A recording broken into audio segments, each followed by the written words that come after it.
Welcome back to Gaming Mysteries. Oh, but wait, this isn't Gaming Mysteries, it's Creepy Gaming Mysteries, a new segment I created that will deal exclusively with creepypasta game-related stuff.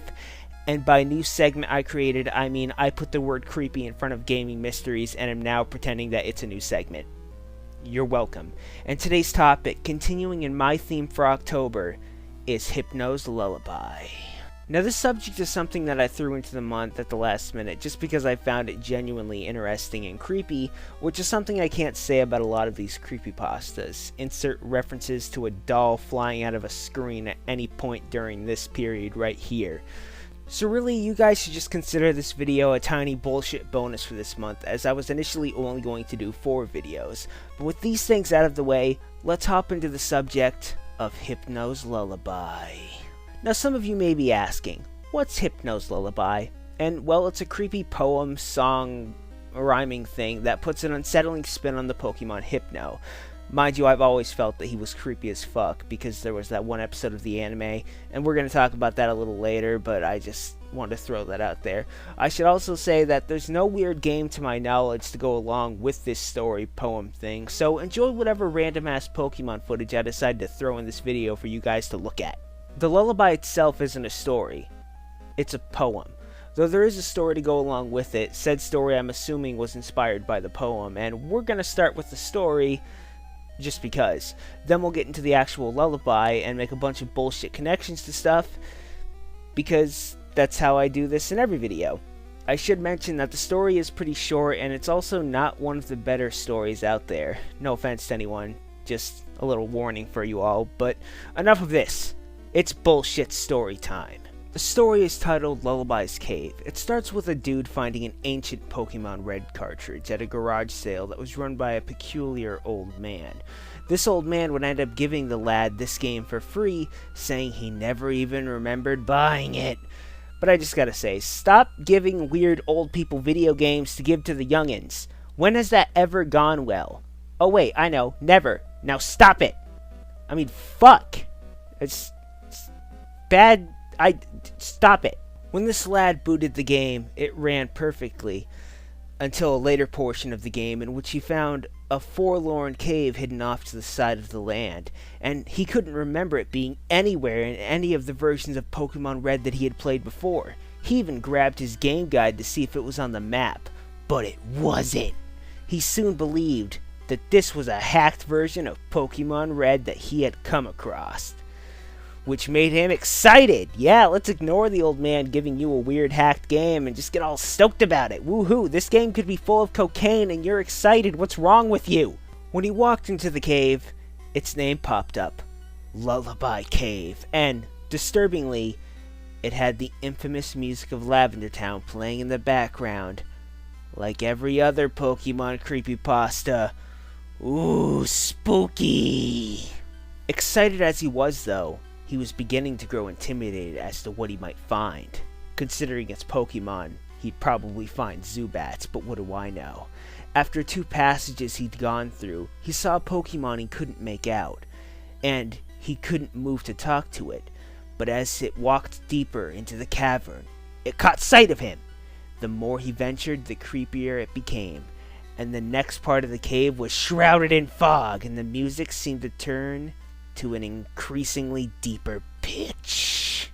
At this point, he was absolutely daunted by the sight he saw in the next part of the cave. That sight being a female NPC lying in front of the Pokemon, tied down. And hey, I'd be daunted too.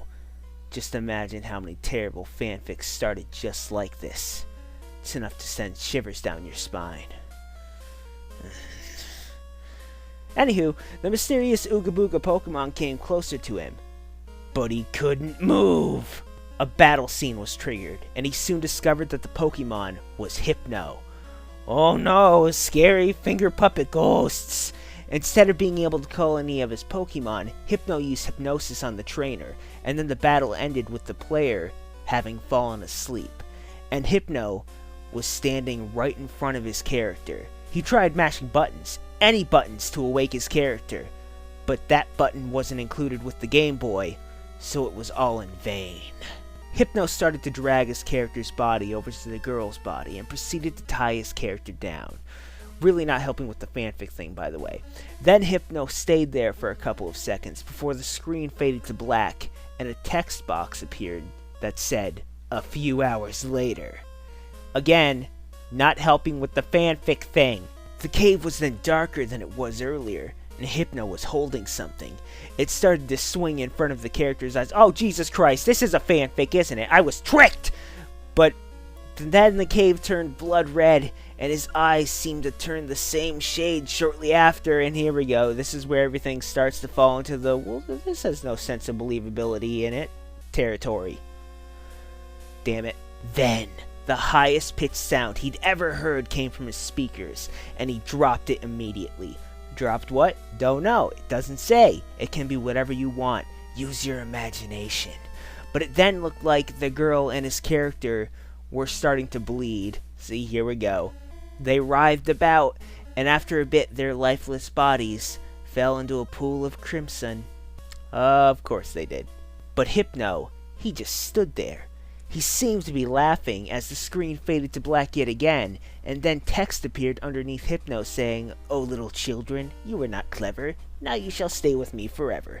The game proceeded to change back to the opening screen with the option of new game, but no continue. And this last part of the story made me giggle, so let's quote it. "Hypno is a psychic Pokemon that seems to have a dark past with him. He is one of my favorites, in fact. Up until that point, I pray someday I will stop waking up to find rope burns on my wrists." Where the fuck did that last part of the story come from? See, this is one of those bad stories I was talking about before. But although this story is lacking, the actual Hypno's Lullaby poem song thingy that I assume this story is based on is very intriguing. Now I'm just going to do a straight read through of the poem. No little bullshit comments because I already had my fun with that story. So here we go. Oh, and I'm not going to play the song that goes with this because I don't want to. "Come, little children, come with me. Safe and happy you will be. Away from your homes, now let us run. With Hypno, you'll have so much fun. Oh, little children, please don't cry. Hypno wouldn't hurt a fly. Be free, be free, be free to play. Come down in my cave with me to stay." Oh, I said I wasn't going to say anything, but fuck! "Oh, little children, please don't squirm. Those ropes, I know, will hold you firm. Hypno tells you this is true, but sadly, Hypno lied to you. Oh, little children, you mustn't leave. Your families for you will grieve. Their minds will unravel at the seams, allowing me to haunt their dreams. But surely all of you must know that it is time for you to go. Oh, little children, you weren't clever. Now you shall stay with me forever." Now I love this little poem thing because for one, it's creative, two, it's not a story so it can't ham it up, and three, it actually coincides with the Pokemon Hypno, giving it some slight sense of, oh yeah, okay, that could happen, I don't know, vibe that I feel makes for a good story, or poem in this case. Now of course, blah blah, creepypasta, not real, blah, I get it. But as I said, it has a sense of maybe it could happen. This comes from the poem's connection with the Pokemon Hypno. Both the games and the animes have made references to Hypno having connections to children. One description from a certain game we'll get to in a second is what seals the deal for me, but let's start with the anime because I mentioned that earlier. There was an episode of the anime called Hypno's Nap Time, footage of which I don't think I can show you. I really don't know, I should probably ask someone. But anyways, in this episode, Hypno and Drowsy were both being used to help with the town's sleeping problems, but the sleep waves from Hypno were causing the children to act like Pokemon, and at the same time it drained energy from Pokemon at the local Pokemon Center. Now the anime example is minor when compared to the game example. In Pokemon Fire Red, the Pokédex entry for Hypno says the following: "It carries a pendulum-like device. There once was an incident in which it took away a child it hypnotized." And this is where we can draw a connection to the poem. The poem talks about luring children away to a cave in which Hypno does horrible stuff. That Pokédex entry goes hand in hand with it. Now one may say, well, Pokemon aren't evil, to which I say, says who? It may not be something that's shown off in the anime, games, manga, and or otherwise, but I think anything can be evil. So how like we human beings have evil serial killers out there and whatnot, I see no reason why a Pokemon couldn't fit that mold, as uncommon as it may be.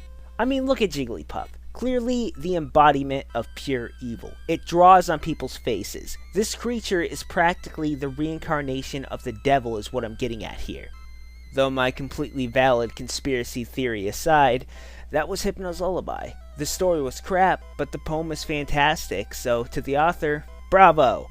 It's not over the top and stupid, but more importantly, it makes you think. Think about, what if there was a very sadistic Pokemon out there? Maybe they have Puff in their name. Who knows? In any case, this has been Creepy Gaming Mysteries. Thanks for watching. I hate you, Jigglypuff. I just want to throw that out there for people to know. I hate Jigglypuff. I'm going to end the video now. I'm just saying, hate you.